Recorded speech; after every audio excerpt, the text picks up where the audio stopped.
আসসালামু আলাইকুম, কেমন আছেন সবাই? আজকে আপনাদের জন্য সুন্দর একটা লাভ থিম কেক নিয়ে এসেছি এবং সাথে রয়েছে ভিনটেজ কেকের ডেকোরেশন। তো আজকে লাভ শেপটা আপনাদেরকে বানিয়ে দেখাবো মোল্ড ছাড়াই। লাভ শেপের মোল্ড ছাড়া কীভাবে রাউন্ড কেকটাকে আপনারা লাভ শেপ দিবেন সেটাই আজকে আপনাদেরকে করে দেখাবো। তো প্রথমে আমি 2 পাউন্ডের একটা চকলেট ফ্লেভারের কেক বানিয়ে নিই এবং ওটাকে 3 স্লাইস করে ক্রাম কোট করে নিব। এরপরে আমরা কেকটাকে কেটে সুন্দরভাবে লাভ শেপে তৈরি করব। তো কিভাবে এই কেকটাকে করব সেটাই আজকে এই ভিডিওতে আপনাদেরকে ডিটেলসে দেখাবো। প্রথমে আমি আমার কেকটাকে সুন্দরভাবে ক্রাম কোট করে নিলাম। ক্রাম কোট করে নেওয়ার পর আমি কেকটাকে সুন্দরভাবে মার্ক করে নিব। একদম মাঝখান বরাবর কেকটাকে মার্ক করব। মাঝখান থেকে মার্ক করার পর এক সাইড থেকে 2টা কোণা আমি কেটে নিব। এই কর্নার 2টাকে কেটে নিয়ে সামনে দিয়ে একটু ক্রিম দিয়ে দিব। ক্রিম দিয়ে এটাকে আমরা সুন্দরভাবে একটু বসিয়ে নিব। এটা একটু সাবধানে করতে হবে, যেহেতু এটা আপনাকে সেটিংটা ম্যাচ করতে হবে, না হলে কেকটা কিন্তু দেখতে বাজে দেখাবে, ভালো লাগবে না। প্রথমে আমি 2টাকে লাগিয়ে দিলাম, আবার চিন্তা করলাম যে না, মাঝখান দিয়ে একটু কাটতে হবে, না হলে শেপটা সুন্দর আসবে না। তো আমি সুন্দরভাবে যে কোণা থেকে কেটেছি ওই কোণা থেকে আমার এই 2টা কর্নারকে ম্যাচ করে মাঝখান দিয়ে একটু কেটে দিলাম। কেটে দিয়ে সুন্দরভাবে এটাকে একটু ক্রাম কোট করে নিচ্ছি, যাতে আমার 2টা কাটাই যাতে জয়েন নিয়ে নেয় এবং জয়েন নেওয়ার পরে এটা সুন্দর একটা শেপে চলে আসবে। এই যে দেখেন, আমি সুন্দরভাবে ক্রিম দিয়ে ক্রাম কোট করার পর এটা সুন্দর একটা জয়েনিংয়ে চলে এসেছে এবং সুন্দর একটা লাভ শেপ থিমে পরিণত হয়েছে। খুবই সুন্দর একটা শেপ আসছে। তো আপনারাও চাইলে এইভাবে মোল্ড ছাড়া, মাঝে মাঝে আমাদের অনেকভাবে দেখা যায় 2 পাউন্ড 3 পাউন্ডের লাভ শেপের কেক চলে আসে, মোল্ড থাকে না।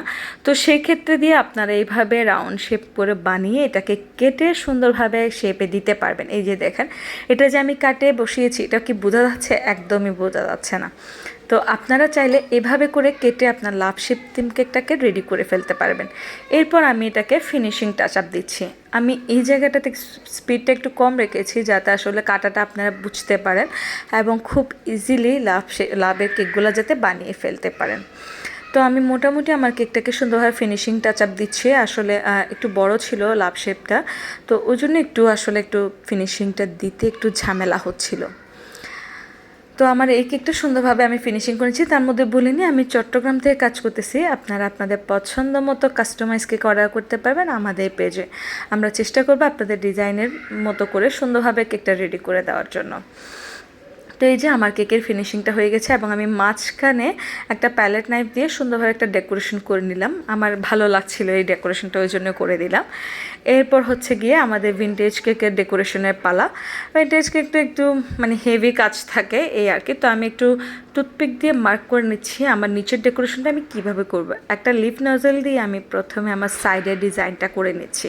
তো এইভাবে মার্ক করে দিলে ছোট বড় হওয়ার চান্স থাকে না এই আর কি। এরপর হচ্ছে 6B নজল দিয়ে আমি উপরে একটা বর্ডার করে নিচ্ছি। এই বর্ডারটা করার পরে নিচে দিয়ে একটা ছোট একটা নজল দিয়ে নিচের একটা বর্ডার করে নিব। এই কেকটা আমি আগেও একবার করেছি, তো এই ডিজাইনটা থেকে এই ডিজাইনটা করা। এরপর হচ্ছে আমি ছোট করে পাইপিং ব্যাগটাকে কেটে জাস্ট ছোট ছোট একটা ডিজাইন করে নিচ্ছি, দেখতে যাতে আরেকটু ভালো লাগে। তো খুব তাড়াতাড়ি করার চেষ্টা করছিলাম আসলে। এরপর হচ্ছে ছোট্ট একটা নজল দিয়ে ছোট ছোট কিছু রোজ করে দিচ্ছি। নিচে হলুদের উপর পিঙ্ক দিব, আবার পিঙ্কের উপর হলুদ দিব। এইভাবে কালার কম্বিনেশনটা করেছি। এটা একটা বিদেশ থেকে একটা ভাইয়া অর্ডার করেছিল ওনার ওয়াইফের জন্য। তো এই তো হলুদের উপর এবার পিঙ্কের ফুল দিব। এই যে আমার ভিনটেজ কেকটা রেডি হয়ে গেছে। এটা ছিল আমার কেকের ফাইনাল আউটলুক। আপনাদের কাছে কেমন লেগেছে অবশ্যই জানাবেন। সবাই ভালো থাকবেন, সুস্থ থাকবেন, আমার জন্য দোয়া করবেন। Thanks for the watching.